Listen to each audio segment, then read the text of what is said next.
Есть большие руководители, губернаторы, мэры, которые очень четко и зримо ассоциируются со своими регионами. В России их было и есть не так много. Московский градоначальник Юрий Лужков, как мы знаем, был беззаветно влюблен в столицу и свою работу. Современную Чечню невозможно представить без Рамзана Кадырова, а Татарстан без его первого президента Минтимера Шаймиева. Но нашей республике повезло вдвойне. На моей памяти мало где в российском регионе так удачно и, можно сказать, бесшовно прошла передача власти. От одного руководителя к другому. Я с радостью и принародно таким образом передал полномочия своему, можно сказать, воспитаннику, достойному и опытному руководителю Рустаму Нургалиевичу.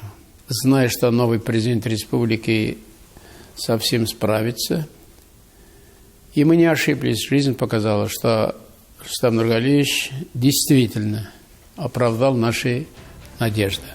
Рустам Минниханов равно Республика Татарстан. Здесь можно смело говорить о взаимной любви. Татарстану здорово повезло с президентами, как с первым, так и ныне действующим. Однако и Минниханову также повезло с республикой. Именно здесь, у себя на родине, он в полной мере реализовал свои таланты, идеи, проекты.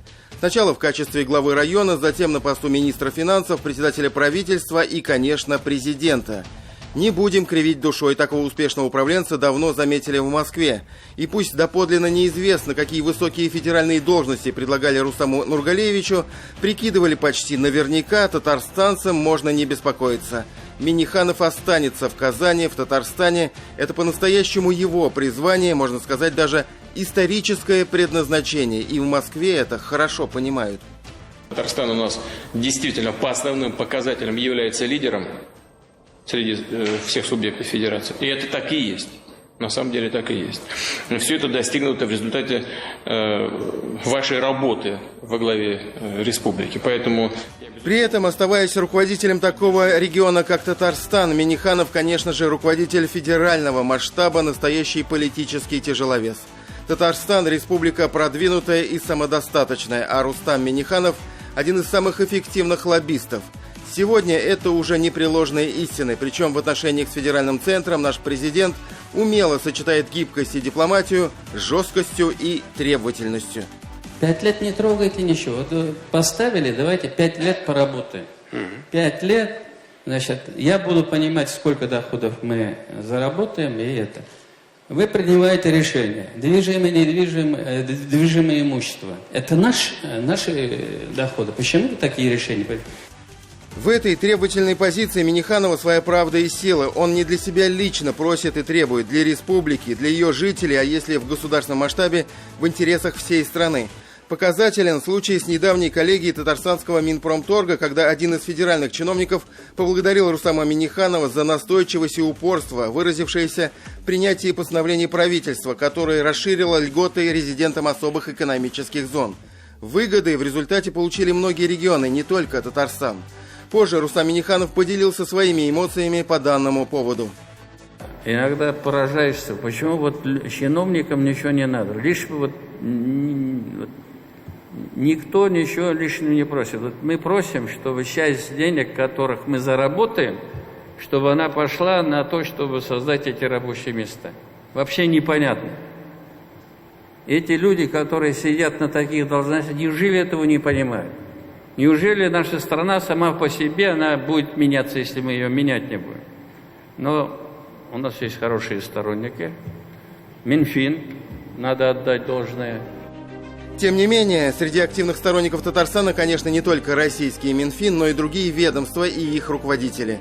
Республика умело использует федеральную помощь, особенно национальные проекты, и это, как говорят в народе, в коня корм. В результате Татарстан на первых позициях в российских рейтингах, плюс дополняет федеральные программы своими собственными. Эффект в итоге получается синергетическим. Когда видят результат, урожай, стройка, промышленность, задача решается, выпуск самолетов, вертолетов, то и Москва поворачивается лицом. Поэтому надо уметь доказывать. Это работа, и этот успех, это не одного дня успех. Это кропотливая работа. Рустам Нургалиевич, который уже много лет, начиная с министра финансов, премьер-министра республики, вот уже президента много лет, привел к тому, что республика поступательно движется в развитии, являясь лидером практически во всех отраслях. Это формирование команды, нацеленной на результат. И, наверное, вот этим отличается Татарстан от многих регионов, когда работают не на процесс, а на результат. Цифры говорят сами за себя. Сегодня республика по объему валового регионального продукта занимает 6-е место в России, по промышленному производству 4-е, по объему сельского хозяйства 4-е, по строительству и вводу жилья 5-е место, по инвестициям в основной капитал у нас 6-е место, по обороту розничной торговли 7-е. За время работы Рустама Минниханова президентом Татарстана особая экономическая зона Алабуга стала лучшей в стране. Был с нуля построен IT-город Иннополис, реализованы грандиозные инвестиционные проекты в нефтехимии и нефтепереработке. Объект ТАНЭК. Когда мы начинали его строить, когда было решение принято, мы действительно это не умели, не знали, как построить объект мирового уровня стоимостью более 10 миллиардов долларов. Но мы взялись за него. Рустам Галеевич, у него еще такое есть хорошее качество, он очень обучаемый.